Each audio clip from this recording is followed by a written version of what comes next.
Okay, we are live and welcome back, everybody. This is the first inning podcast with BX Bomber and Roger, the big Yankee fan. Say hello, Roger.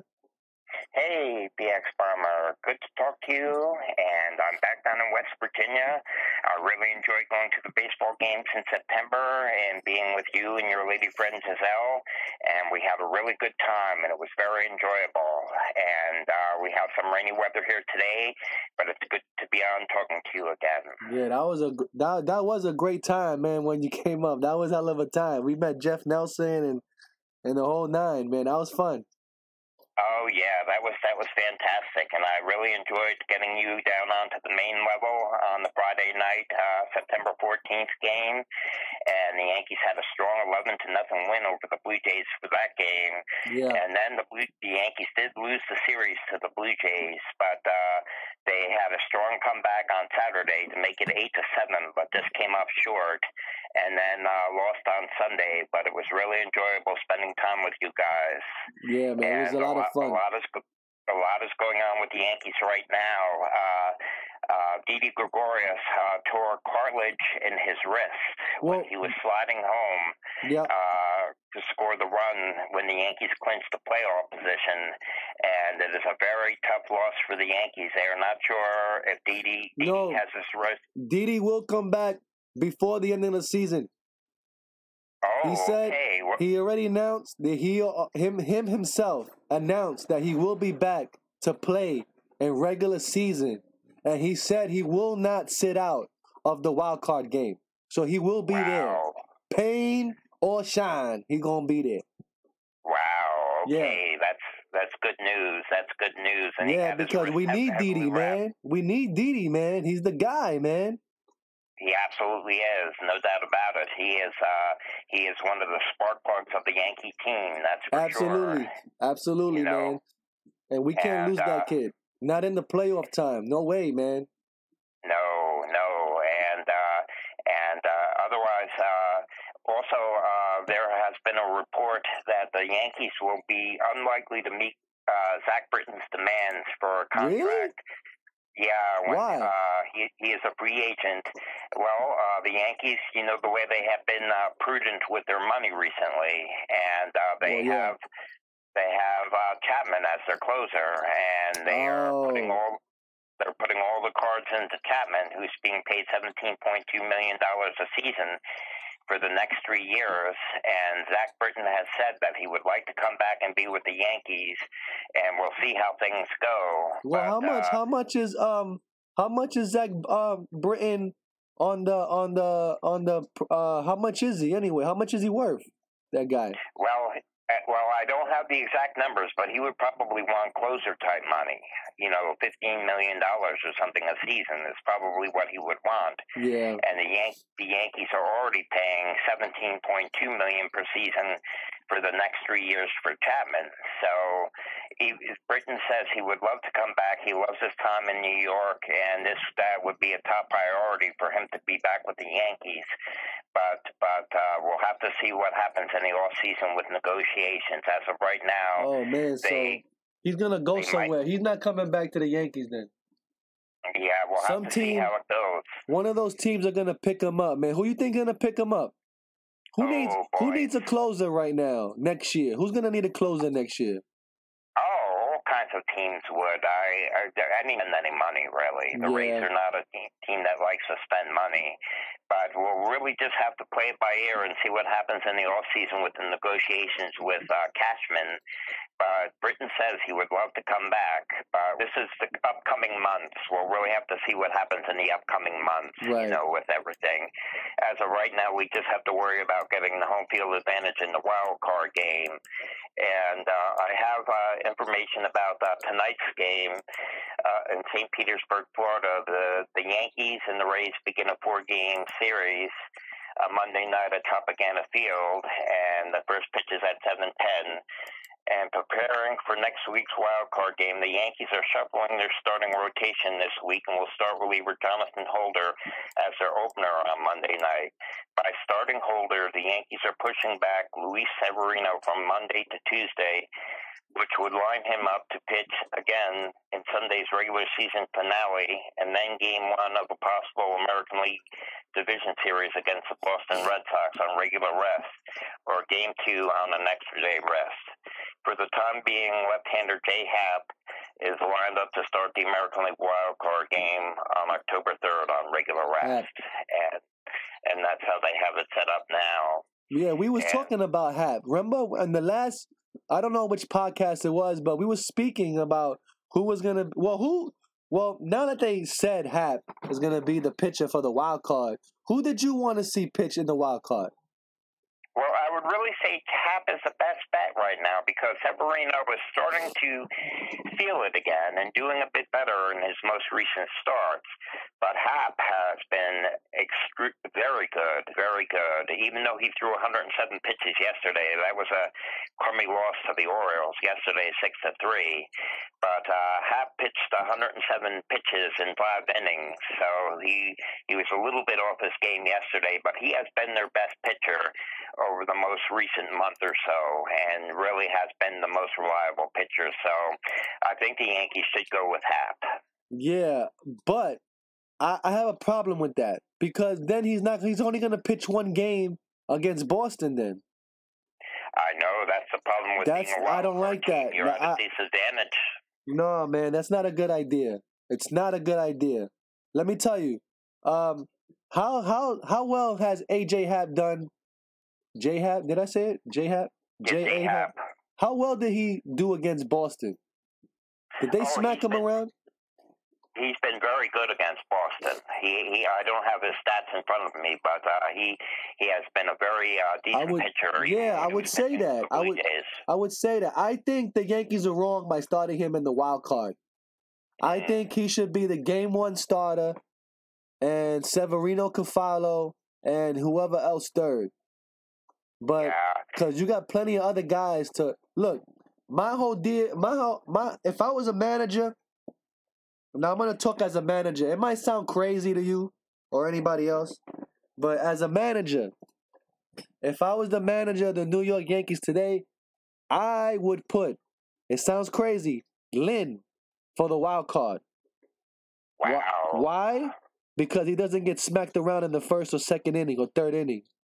You understand? These other guys, they get smacked around. We could lose the game in the first inning with these guys. Severino could blow the game. Tanaka, any one of these guys, except for Happ. Happ is the only one that's pretty solid. He's the only official starter we got. But I would put Lynn there. Lynn has something to prove.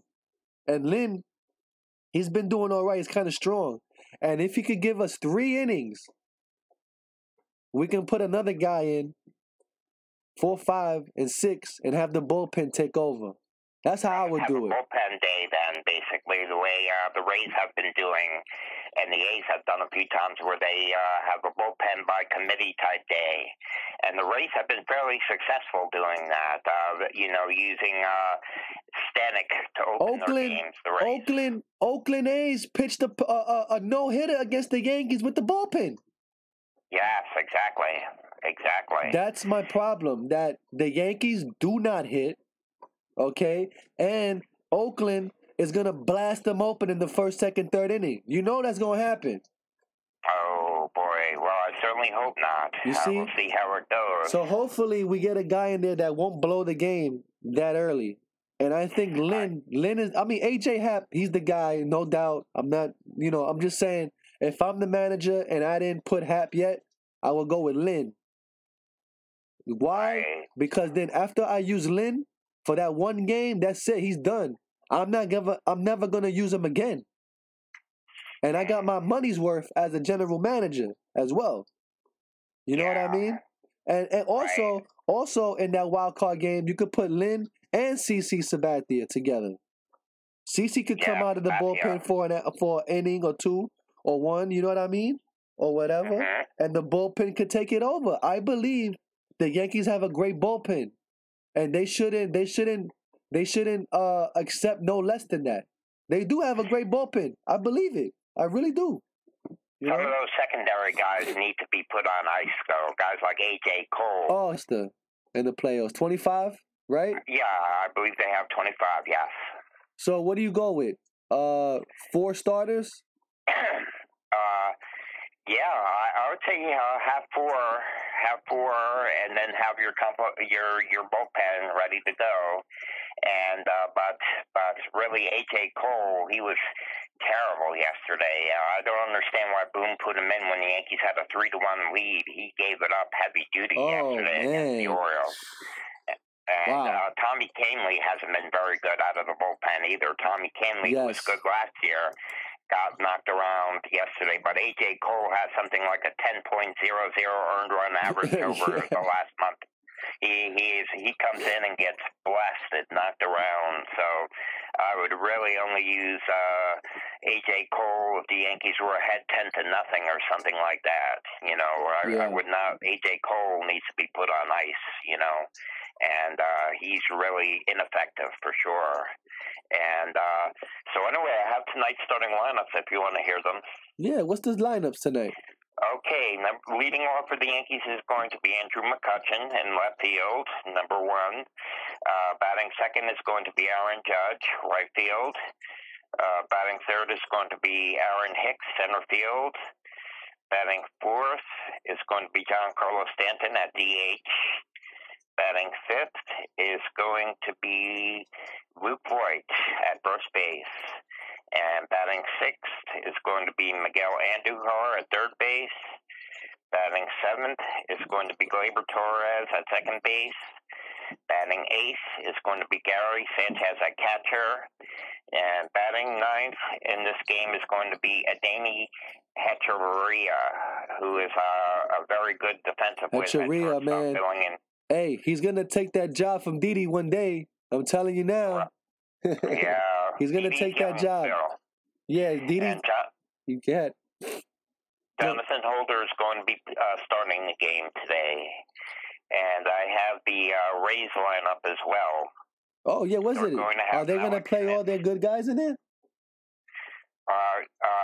The Rays lineup is, they have, I have the Rays lineup now. All right, let's see. What is it? Okay, Malik Smith is going to be leading off in center field.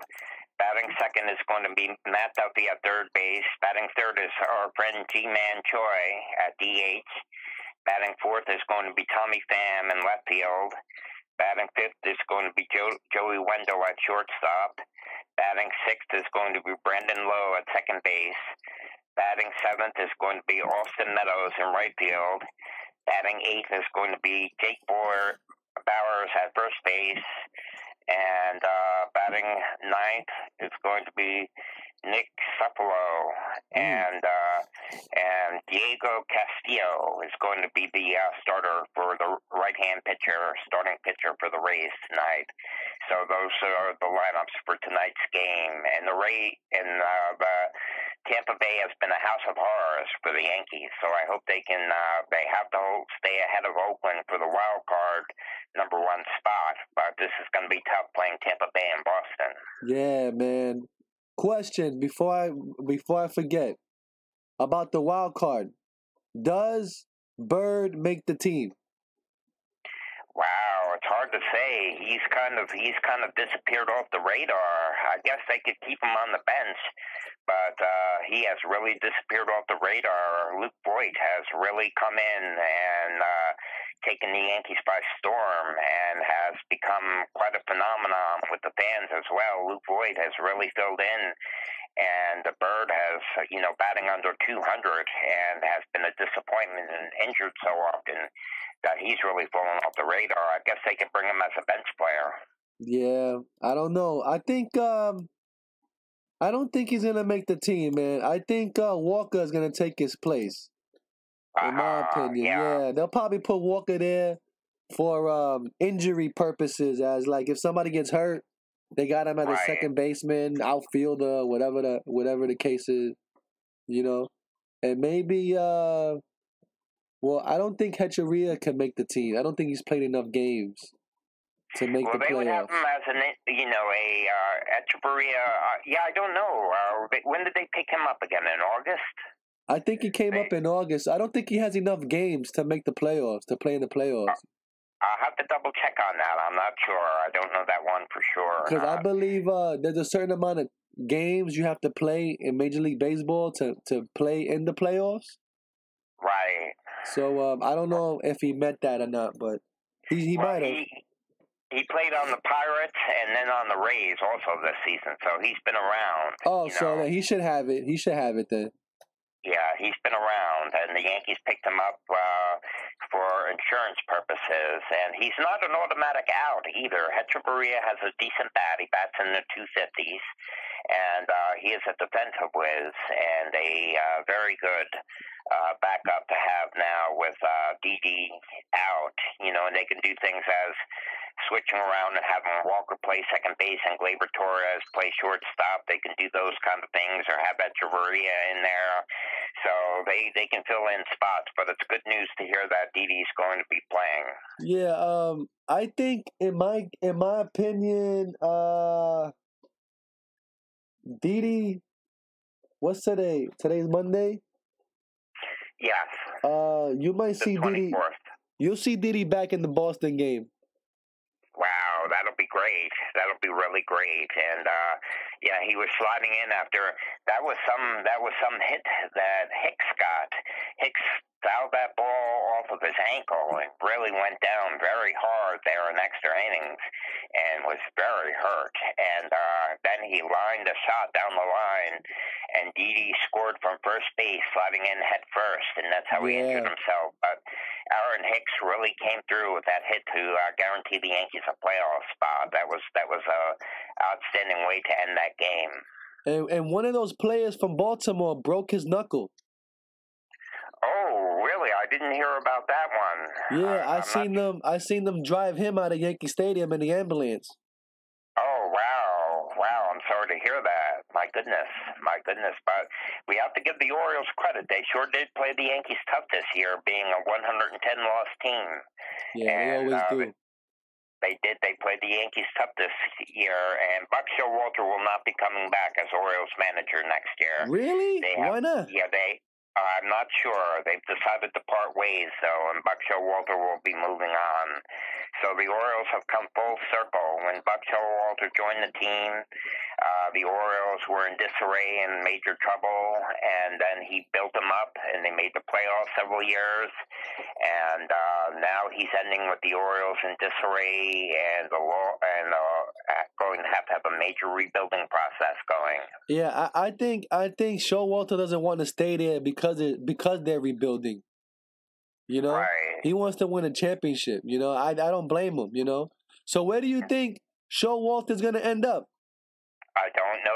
I don't have a clue. It depends on what teams may be looking for a manager. Buck Showalter, I think, is an outstanding manager, and I love Buck. He was the manager of the Yankees in the early 90s, and he built them up, and they went to the wild card in 95 with Buck Showalter as the manager, and then lost the division series to the Seattle Mariners in 95. Yeah. And then Steinbrenner let him go, and the Joe Torre era began right after that in 96.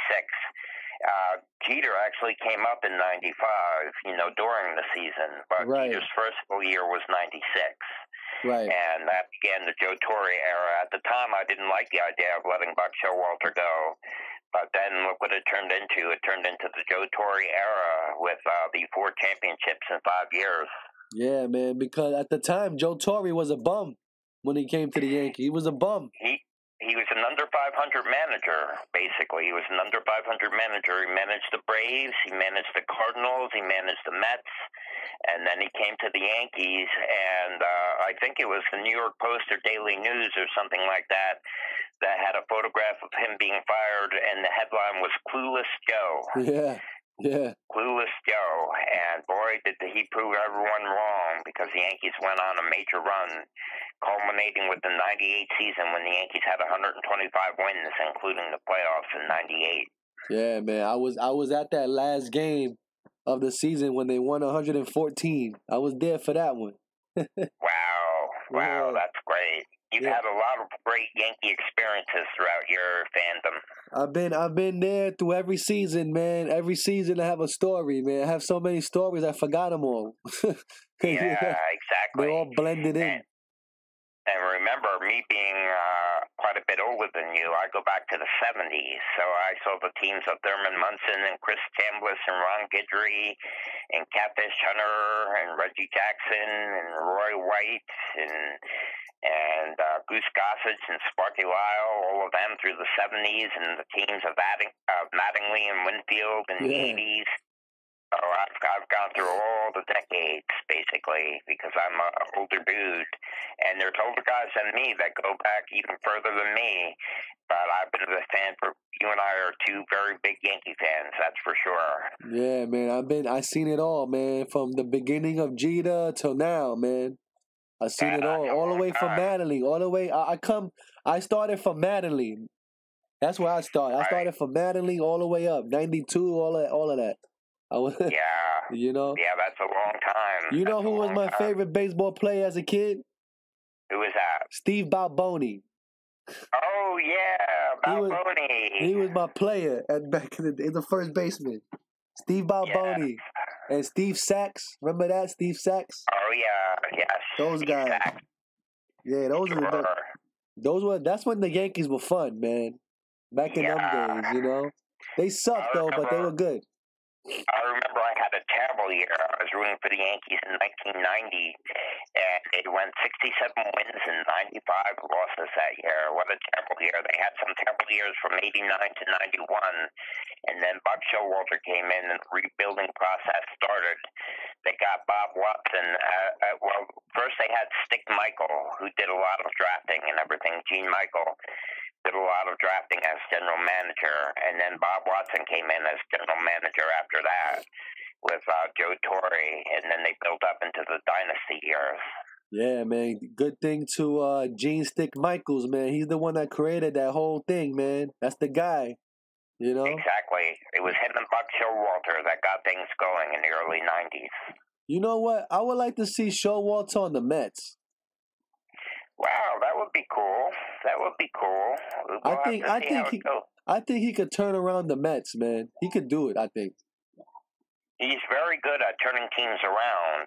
You know, he is very good. He did that with the Texas Rangers and the Arizona Diamondbacks as well, Buck Showalter. And he is a very quality manager for sure. But he is going to be leaving the Orioles at the end of this season. Yo, believe it or not, when Zach Britton was with the Orioles, let's say, what was it, like 3 seasons ago? Mm-hmm. I actually spoke to him on the field when he was a Baltimore Oriole. Wow. And I was like, yo, how you feel about, swear to God, I asked him, how you feel about Buck Showalter? He said, man, he's a great manager. He said he treats everybody like an individual. Yes. You know? He knows how to handle his men. He's very fair, and he's a very fair, very good manager. Yeah, man, he wouldn't throw no balls, though. Zach wouldn't throw no balls. He was telling people, oh, you got to earn it. You got to catch him. That's how he was telling us. Oh, I see. Yeah, he didn't throw any baseballs in the stands. Yeah. So anyway, this series against the Rays is going to be tough for the Yankees. They always have trouble down in Tampa Bay, and St. Petersburg, where the Rays ballpark is. And let's hope it's not a house of horrors for this next 4 days for the Yankees. And they really need to try to get as many wins as they can, as John Sterling would say. You know, even though they wrapped up the playoffs, they really want to have that home field advantage. They don't want to fly 6,000 miles across the country to the San Francisco Bay Area and play the A's out there and then have to fly back again. It doesn't look good.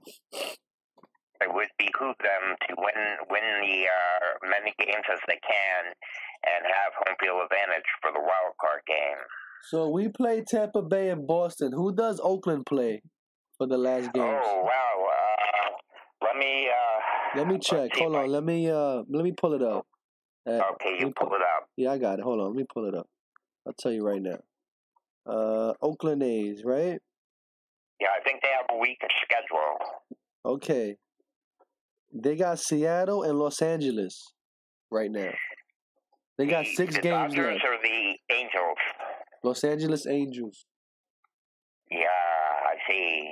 So, Seattle, I don't know if Seattle's going to give them a hard time. You think Seattle's going to give them a hard time? I'm not sure. Seattle has kind of sputtered at the end of the season, and the A's have been playing very well. I think the A's can handle Seattle. See, that ain't good because if we lose 2 games here and they win 2, you know what I mean? That's a problem. But remember, the Yankees have the tiebreaker. If they finish in a tie, the Yankees have the tiebreaker advantage. So you can add an extra. Man, tiebreaker too. You can add an extra game to it. Oh no, we ain't trying to do that neither, man. Oh no. Right.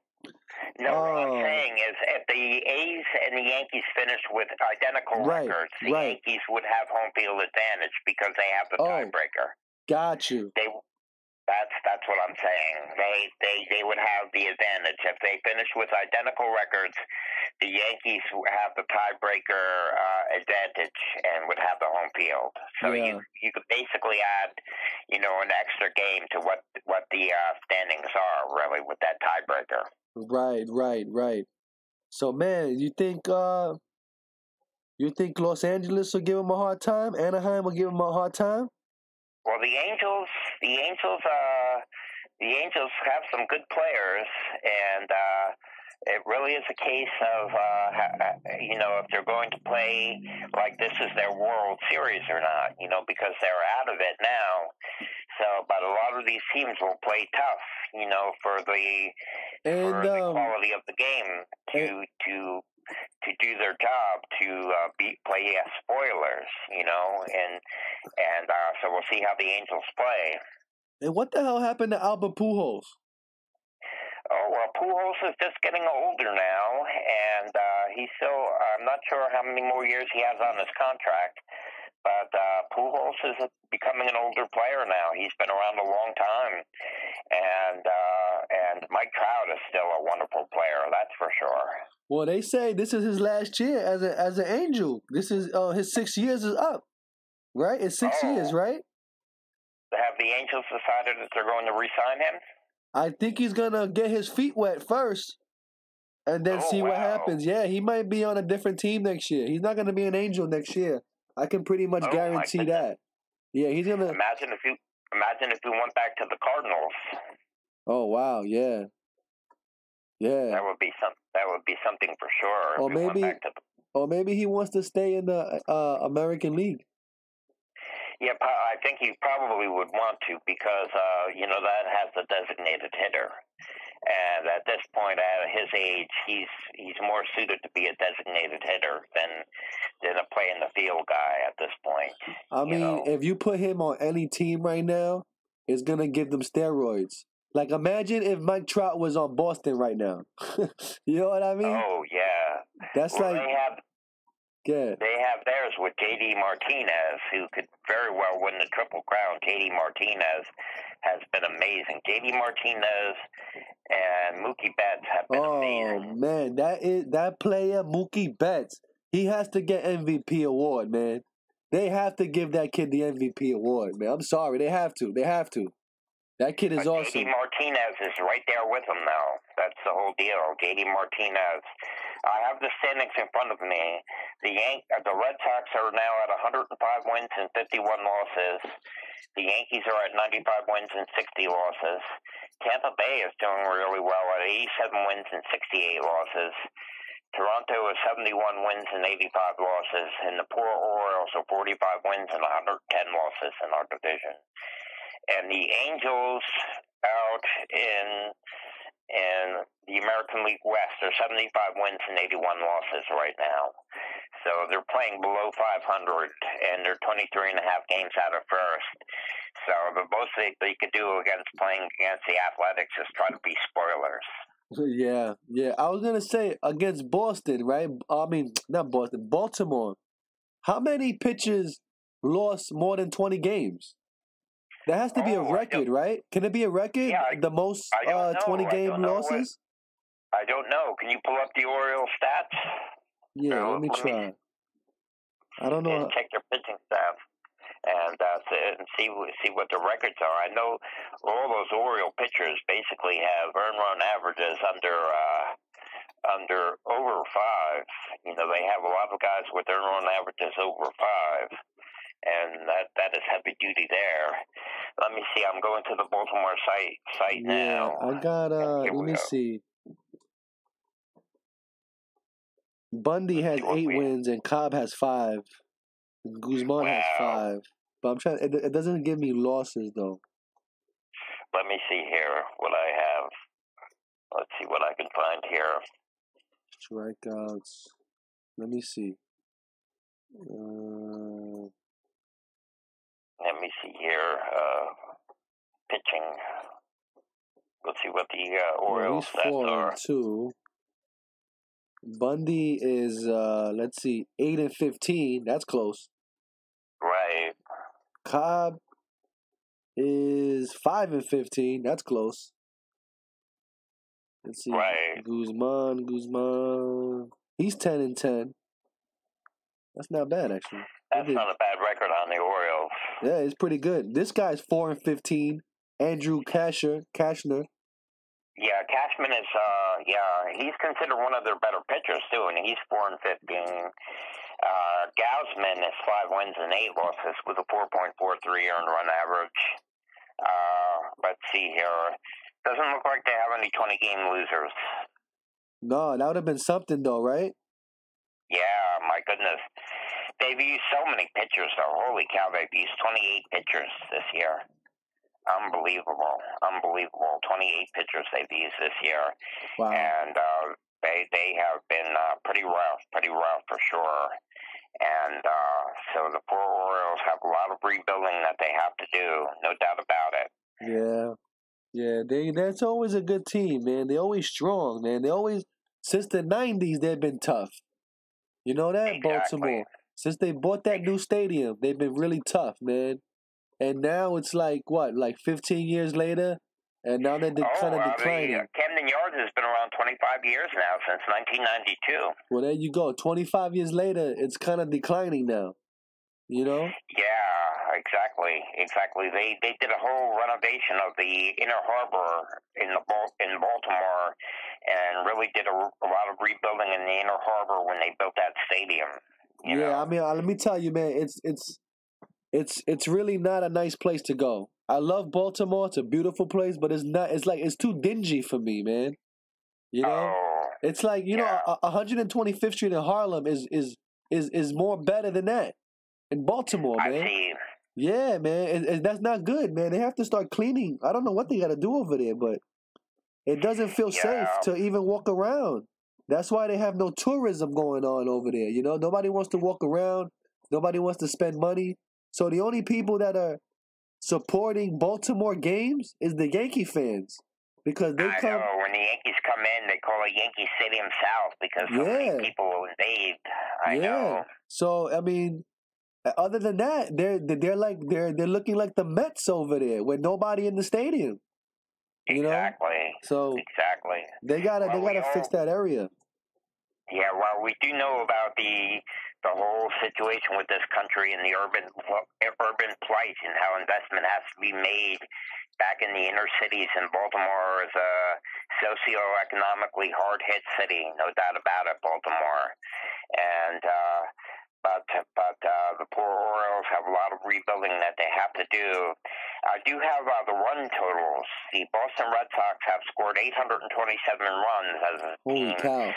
And the Yankees have scored 798 now.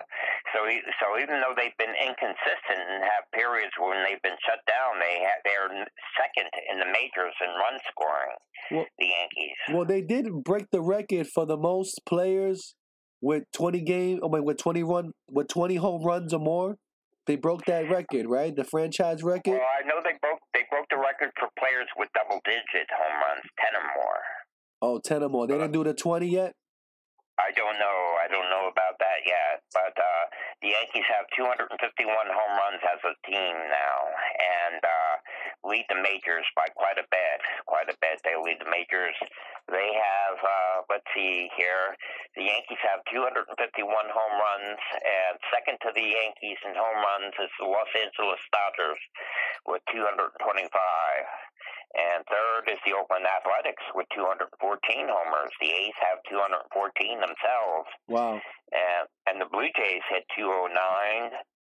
And the Indians have 207 also. And the Cardinals have hit quite a lot looks like the Cardinals, my friend St. Louis Dave is going to be happy because it looks like the Cardinals are going to get one of the wild card spots. Oh, really? Nice. Yeah, it's looking pretty good. They may be playing the Brewers in the wild card at this point. Nice. We got to get him on the podcast one day. Yeah, I'll try to get him. Talk about the wild card and stuff. Yeah, he's a very big baseball fan, and he's given me a lot of baseball cards myself. He sends them in the mail. We have an over-the-phone relationship because we live so far away. Yeah. But he's a really good guy, and but anyway, I figure my phone is starting to get a little bit low, so I think we should maybe call this podcast now and enjoy the upcoming baseball game coming up in about a half hour. Absolutely, man. Definitely a great podcast. Talking to you, and we'll do another one just before the Boston series. Oh yeah, definitely. We'll do one. Want to do one again Thursday? Yeah, we'll do one on Thursday. They have a 1:00 game on Thursday, but we can do it after that. I'll get home we can do it at the same time, 6:00. Okay, sounds good, and we'll have the first game of the Boston series in. Yeah, we could talk about stuff and see the updates about Didi. If he comes back, which I believe the way he was speaking, he should be back. And one question before we go. There was a question on Twitter. Should they name Aaron Judge the captain? Oh, I don't know. I don't know just yet because, this is only his second full season,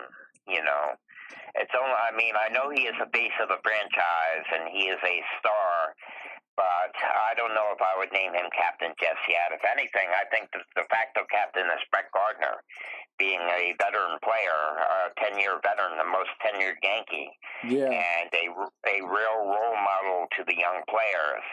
I think it's a little too early to name Aaron Judge. I think, here's my opinion, right? There will be no captain. Why? Because Aaron Judge is the judge. Isn't that the captain already? The judge, right? In the judge's chambers, the whole nine, that's the judge. He is the captain already. He's the chief magistrate. Yeah, so why have a captain? Right? He's the judge. We have a judge. We have a judge. That sounds good. Yeah, we don't need a captain. We have the judge. And then after the judge, then we have a captain. Sounds good. Right? Sounds good. Yeah. But I wanted to reiterate that I really enjoyed visiting with you guys in September, and we had a great season starting in early April with that very cold game against the Baltimore Orioles, and we went through the season, and it was really fun. That shit feels like it was last season or something, right? Yes, I know. It feels like 2 seasons already. There's only the 1 season so far. Right, that's crazy. Exactly, and many more to come. So you take care and enjoy the game tonight. It's been a great podcast.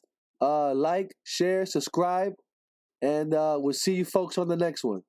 So long, everybody. So long. Okay.